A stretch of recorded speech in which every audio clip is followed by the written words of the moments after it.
नमस्कार दोस्तों, स्वागत है आपका आपके अपने YouTube channel RBSC online classes में।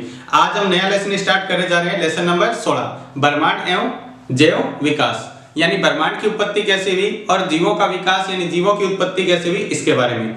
तो आगे बढ़ने से पहले अगर आपने चैनल को सब्सक्राइब नहीं किया है तो सब्सक्राइब कर लीजिए और बेल आइकन बटन दबा लीजिए ताकि आगे आने वाले नोटिफिकेशन आपको पहले प्राप्त हो सके। और एक बात आपके लिए, जो बच्चे लगातार कमेंट करते हैं, अच्छी बात है आपका कमेंट करना और आपका पूछना कि सर ये लेसन कराओ, ये लेसन कराओ। देखो, जो लेसन करवा रहे हैं सभी आपके लिए ही करवा रहे हैं। आपका एक एक लेसन, सभी लेसन 1 से लगाकर 20 तक सभी लेसन आपकी परीक्षा में आएंगे और आप उनका सबका अच्छी तरह से अध्ययन करें तो आपको सभी लेसन यहाँ गारंटी के साथ आपको सभी लेसन पूरे करवा दिए जाएंगे और बहुत ही कम समय में अभी आपको करवा दिए जाएंगे। तो एक एक लेसन जो कह रहे थे पहले, कुछ कह रहे थे सेकंड और फोर्थ लेसन का, वो भी आपको करवा देंगे, लेकिन अभी इनको पहले कंप्लीट कर लेते हैं फिर उनको सभी को कराएंगे। तो शुरू करते हैं अपना लेसन। तो सबसे पहले ये जानते हैं कि ब्रह्मांड की उत्पत्ति कैसे हुई, उसके बारे में अलग अलग अवधारणाएं दी गई है। अपन उसके बारे में एक एक के बारे में डिस्कस करेंगे, यहाँ बात करेंगे। तो सबसे पहले देखो, ब्रह्मांड कहते किसे हैं ये देखते हैं। तो अपन देखते हैं जब शाम को सूरज छिप जाता है और रात हो जाती है तो आकाश की तरफ देखने पर अपने को बहुत सारे तारे, कुछ ग्रह और अन्य पिंड अपने को दिखाई देते हैं चमकते हुए। तो उन सबको मिला दें, जो तारे हैं, ग्रह हैं और जो पिंड है उनको मिला दें तो अपना ब्रह्मांड कहते हैं। उसको सबको मिलाकर क्या कहते हैं? ब्रह्मांड कहते हैं। ठीक है। और ब्रह्मांड से संबंधित अध्ययन कर रहे हैं, अगर आप ब्रह्मांड से संबंधित कोई अध्ययन करता है तो उसको कहते हैं ब्रह्मांड विज्ञान। ब्रह्मांड से संबंधित ज्ञान को ब्रह्मांड विज्ञान कहते हैं। ठीक है। अपना पृथ्वी भी क्या है? इसी ब्रह्मांड का एक छोटा सा अंश है, यानी ब्रह्मांड बहुत ज्यादा बड़ा है और पृथ्वी एक इसके छोटे से कण के बराबर है। ठीक है। तो देखते हैं इसमें क्या लिखा है। रात में आकाश को देखने पर कुछ ग्रह, असंख्य तारे और अन्य पिंड दिखाई देते हैं। ठीक है। इस संपूर्ण समूह को ब्रह्मांड कहते हैं। इन समूह को क्या कहते हैं? ब्रह्मांड कहते हैं। ब्रह्मांड से संबंधित अध्ययन को ब्रह्मांड विज्ञान कहते हैं। ब्रह्मांड से संबंधित अध्ययन करते हैं तो उसको ब्रह्मांड विज्ञान कहते हैं। हमारी पृथ्वी भी इस ब्रह्मांड का एक छोटा सा अंश है, यानी छोटा सा भाग है। उसके बाद बात करते हैं भारतीय अवधारणा। अब यानी अलग अलग अवधारणाएं जिसके बारे में बात करेंगे, कैसे कैसे किस किस ने क्या अवधारणाएं दी है ब्रह्मांड की उत्पत्ति के बारे में। तो भारत की जो संस्कृति है, भारत ने जो क्या क्या अवधारणाएं दी है उसके बारे में बात करते हैं। तो देखो, वैसे तो बात करें ब्रह्मांड की उत्पत्ति के बारे में, पहले ये माना जाता था कि पूरा ब्रह्मांड है जितना भी बड़ा, पृथ्वी उसके बिल्कुल केंद्र में ये है पृथ्वी। ये मान्यता थी पहले, ऐसी काल्पनिक बातें कही गई थी कि पृथ्वी उसके ब्रह्मांड के केंद्र में है। लेकिन वैज्ञानिक था कॉपरनिकस, जो कॉपरनिकस था उसने इस बात को गलत साबित कर दिया कि पृथ्वी ब्रह्मांड के केंद्र में नहीं है। ठीक है। उसके बाद जो आइंस्टीन ने था उसने अवधारणा दी, ठीक है, ऐसे कि पृथ्वी ये ब्रह्मांड है, एक जगह स्थिर है और पृथ्वी इसके सेंटर में नहीं है। इसके बाद दूसरी अवधारणा ऐसे आइंस्टीन ने दे दी। तो ऐसे कई तरह की अवधारणाएं दी गई थी। ठीक है। तो ये थी ब्रह्मांड के बारे में।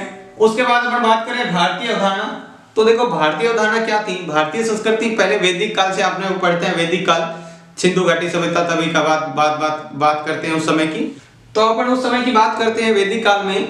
तो उस समय क्या है कि भारत के जो दूसरे अभी जो काम वैज्ञानिक करते हैं, भारत के उस समय वो काम ऋषि किया करते थे। ऋषि मतलब जो महर्षि अपन कहते हैं, ऋषि जो साधु संत और होते हैं वो काम किया करते थे। वो अपनी भविष्यवाणी या कहते हैं अपने बातें कहे करते थे, उनसे अपने विचार मिलते। तो भारतीय संस्कृति ब्रह्मांड की उत्पत्ति के विषय में वैदिक काल से विचार होता रहा है। वैदिक ये तो वेद है, 4 वेद अपने को पता है, जिसमें से ऋग्वेद के नासदीय सूक्त में, ऋग्वेद के अंदर एक सूक्त कह सकते हैं या श्लोक कह सकते हैं, नासदीय श्लोक, जिसके अंदर ब्रह्मांड की उत्पत्ति के बारे में विस्तार से बताया हुआ है कि ब्रह्मांड की उत्पत्ति कैसे हुई।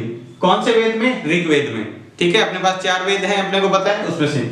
ठीक है। तो ब्रह्मांड की उत्पत्ति के बारे में चर्चा की गई। और स्वामी विवेकानंद ने इसके बारे में क्या कहा है ब्रह्मांड की उत्पत्ति के बारे में? इंपॉर्टेंट पर्सन बनता है यहाँ पे। तो देखते हैं, स्वामी विवेकानंद ने कहा है कि सृष्टि की उत्पत्ति और विकास कैसे हुआ, इस प्रश्न का उत्तर कई बार दिया गया है और कई बार और दिया जाएगा, और हर बार अद्वैतवाद प्रकट होगा। और क्या होगा? हर बार अद्वैतवाद प्रकट होगा। यानी इस बात का सृष्टि की उत्पत्ति कैसे हुई, इसका कई बार उत्तर दिया जा चुका है, जो अपन पढ़ेंगे, कई बार और दिया जाएगा। लेकिन जितनी भी बार दिया जाएगा तो हर बार क्या होगा, अद्वैतवाद। अद्वैत का मतलब होता है कि इस बार जो कह रहे हैं वो बात सही है, इसके अलावा कुछ नहीं हो सकता। तो ऐसी बातें भारतीय संस्कृति में कही गई है ब्रह्मांड की उत्पत्ति के बारे में। आप इसको लिख सकते हैं यहाँ या इसका स्क्रीनशॉट ले सकते हैं। इसके बाद बात करते हैं अपन सिद्धांत के बारे में। ब्रह्मांड की उत्पत्ति के सिद्धांतों के बारे में बात करते हैं तो सबसे पहला है वो है जैव केंद्रिकता का सिद्धांत। जैव केंद्रिकता का सिद्धांत क्या है, इसके बारे में बात करते हैं। तो देखो क्या दिया हुआ है, जैव केंद्रिकता सिद्धांत के अनुसार इस विश्व का अस्तित्व जीवन के कारण है। जैव केंद्रिकता में ये कहा गया है कि ये जो सृष्टि या विश्व है ये सिर्फ ये जीवन के लिए ही है। इस जीवन के लिए, जीव जंतुओं के, पेड़ पौधों के इस जीवन के लिए ही बनी है।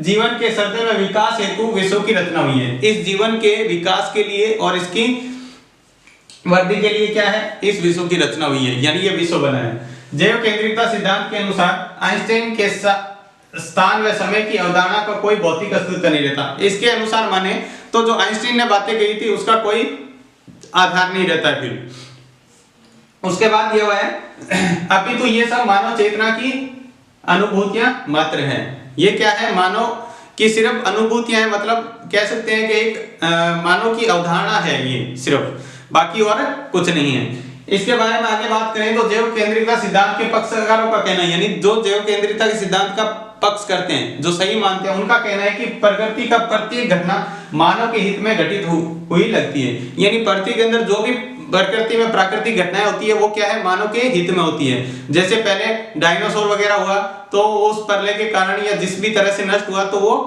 इस मतलब जीवन के लिए ही घटित हुआ है। जो भी घटनाएं होती है, कोई बड़ी बड़ी तूफान आना या बाढ़ आना या सुनामी आना, ये क्या है, भूकंप आना, ये मतलब मानव जीवन के हित के लिए ही होता है।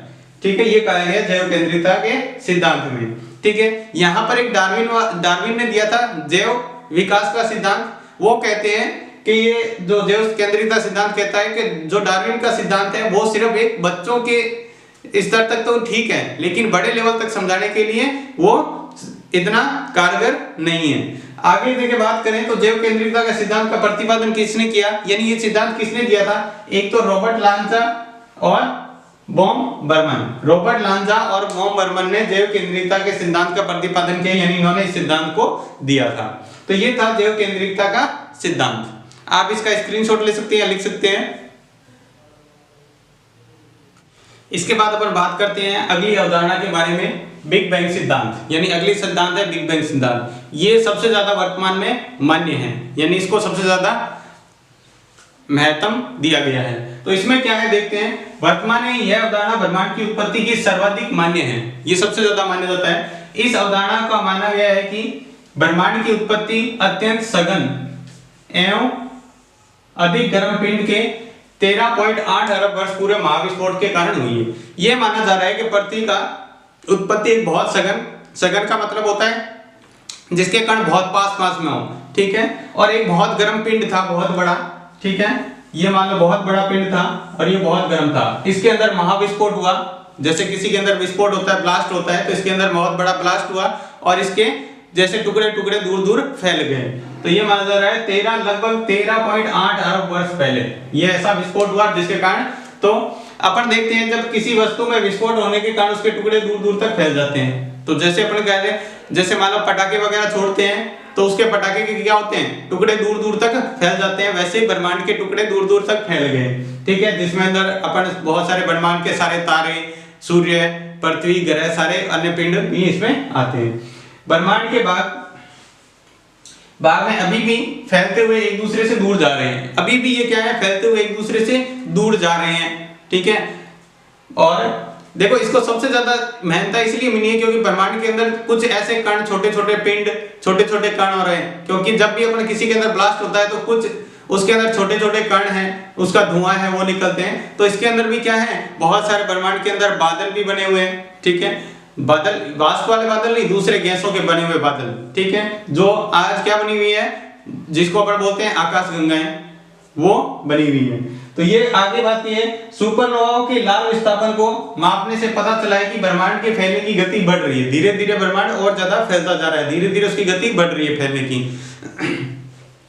उसके बाद है स्टीफन हॉकिंग्स। ये एक वैज्ञानिक थे, आपने इसके बारे में पढ़ा होगा, स्टीफन हॉकिंग्स, जिसको पहले कुछ ही समय पहले जिनका देहांत हुआ था, स्टीफन हॉकिंग्स। ये एक मोटिवेशनल स्टोरी भी है स्टीफन हॉकिंग्स की, थोड़ी सी इसके बारे में जान लेते हैं फिर इसके बारे में। स्टीफन हॉकिंग्स एक ऐसे व्यक्ति थे जिनकी बचपन में क्या हुई कि बहुत किसी बीमारी के कारण उसका शरीर पैरालिसिस हो गया था, ना तो वो बोल सकते थे ना ही चल सकते थे, लेकिन इतने बड़े वैज्ञानिक हुए कि आज अपने उनके किताबों में उनके बारे में पढ़ने को मिल रहा है। तो देखो कितना बड़ा मोटिवेट हो रहा है कि ऐसा व्यक्ति कुछ कर पा रहा है लेकिन अपन कुछ नहीं कर पा रहे हैं, तो गलत बात है ऐसा। तो ये अपने को उनसे सीख मिलती है। उनका कुछ ही समय पहले देहांत हुआ था और वो एक ऐसे वैज्ञानिक थे तो सब कुछ विज्ञान को ही मानते थे, जैसे भगवान वगैरह इसके ऊपर विश्वास नहीं रखते थे, वो क्या जो है विज्ञान के ही देन है सब कुछ।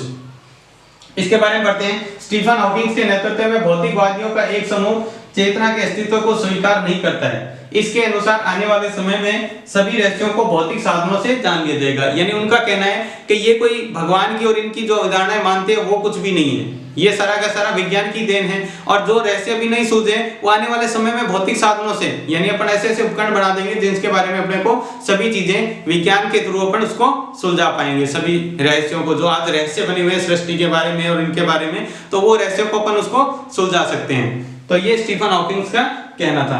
इसके बाद यहां पर अपने बात करते हैं पॉल स्टेइनहार्ट। पॉल स्टेइनहार्ट ने ब्रह्मांड को रबड़ की झिल्ली के बराबर बताया। रबड़ की झिल्ली जैसे होती है वो होते हैं, जैसे इन्होंने कहा है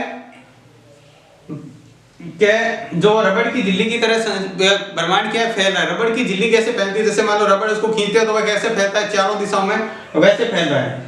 ब्रह्मांड का रहस्य एक दूसरे से दूर जा रही है। ब्रह्मांड की सभी संरचनाएं क्या है, एक दूसरे से दूर जा रही है, मगर इनकी बढ़ती दूरी का कोई केंद्रीय बिंदु नहीं है। जैसे अपन वैसे तो माने कि अगर इस ब्रह्मांड में यहां से विस्फोट हुआ तो सारे यहां से एक बिंदु से केंद्र से दूर जाने चाहिए थे, लेकिन ऐसा नहीं है। ऐसा नहीं है, ये ब्रह्मांड ऐसे जा रहा है कि कोई मान लो संरचना इधर जा रही है तो कोई इधर जा रही है, कोई इधर जा रही है, कोई इधर जा रही है, ऐसे। तो संरचनाएं सब क्या है, अलग अलग दिशाओं में जा रही है। अगर वो विस्फोट होता तो सारे एक केंद्र से सारे बाहर जाते, तो इसका कोई केंद्र नहीं है। तो इसको अपन इस बिग बैंग थ्योरी से अलग बात कही है, बिग बैंग सिद्धांत से अलग बात कही है कि बिग बैंग का बात तो कहीं तक ये मान्य है, लेकिन ऐसा भी नहीं है कि इसका केंद्र होता है। फिर अगर महाविस्फोट होता है उनका एक केंद्र होता है, जहां पर विस्फोट हुआ उनसे सब दूर जाते हैं, तो ऐसा नहीं है। तो ये बिग बैंग थ्योरी को भी क्या करता है, थोड़ी बहुत ऐसी बातें ला देता है जिसको अपन बिग बैंग थ्योरी को भी पूरा एकदम सटीक नहीं मान सकते। तो ये बात कही गई है बिग बैंग थ्योरी में। तो आज की क्लास में बस इतना ही। अगर आपको क्लास अच्छी लगी है तो प्लीज लाइक और सब्सक्राइब करें। अगर आपकी कोई सलाह या कमेंट हो तो हमें कमेंट बॉक्स में लिखकर भेज दीजिए। धन्यवाद।